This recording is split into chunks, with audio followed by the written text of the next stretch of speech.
Okay, it's the night before surgery, so one of the things I have to do is, this is chlorhexidine gluconate, I believe it is, and I have to use half of this to clean my body. So I'll wash my hair, wash my body like I normally would, and then take half of this bottle, kind of get out of the water, turn it off, wash my body, not my face, not my genitals, not my ears and things like that.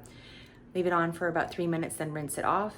Today I had to wash all my bedding, and this is all under the direction of the pre-op. So wash all my bedding. I need to go to bed in clean clothes, clothes that have been washed. And then I need to do that again in the morning. No shaving for 24 hours before, which doesn't really matter for me because I wax, so don't shave. You need to remove all of your piercings, whether it's ears, all jewelry, anything metal. You're not supposed to go in with anything metal. And also something that you might not think of is, a lot of times people will use a towel a couple of times before they wash it. You need to use a clean towel to dry off after this shower. So far, I've had a really good experience. My pre-op, I thought they did a great job. And I feel like they were very thorough in explaining. Disappointing thing is, as of right now, I don't think that I'm going to be able to have anybody go in with me, whether it's for my recovery or even my stay in the hospital. And the thing about that really concerns me is that I understand the precaution part of it, but as a patient, when you are under pain medication and you are not fully alert and you really can't advocate for yourself, I feel like it's so important to have an advocate present. I really, really wish that, and I hope that my husband can be there. If not, I'm healthy and I have my mental faculties normally, but for people that are older, have more health issues, have any sort of dementia, or even just in general being under the influence of, mind-altering substances, I really am sad about the idea of not having someone there to advocate for me. I would want to advocate for one of my loved ones.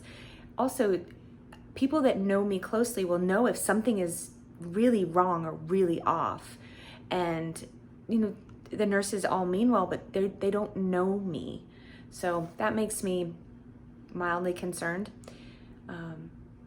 But there's nothing I can do about it. Gosh, I do that all the time. I just did an entire video and I didn't press record. I do that constantly.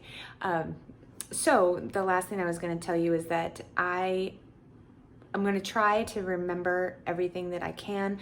If I don't have someone present with me that can advocate for me, that can take video and be as live and raw as possible, I'll have to just do my own personal recall and update you after the fact.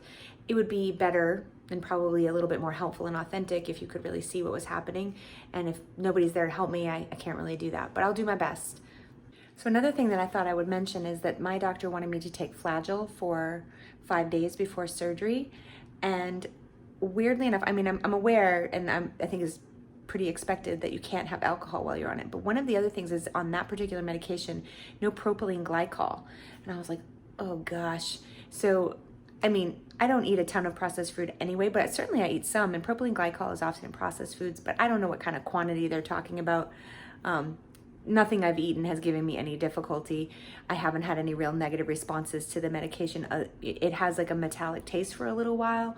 I've not had a lot of GI distress or anything like that.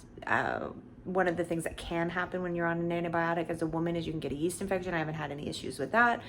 I hope that doesn't become an issue because that would just add insult to injury with surgery. But so far that's been fine as well.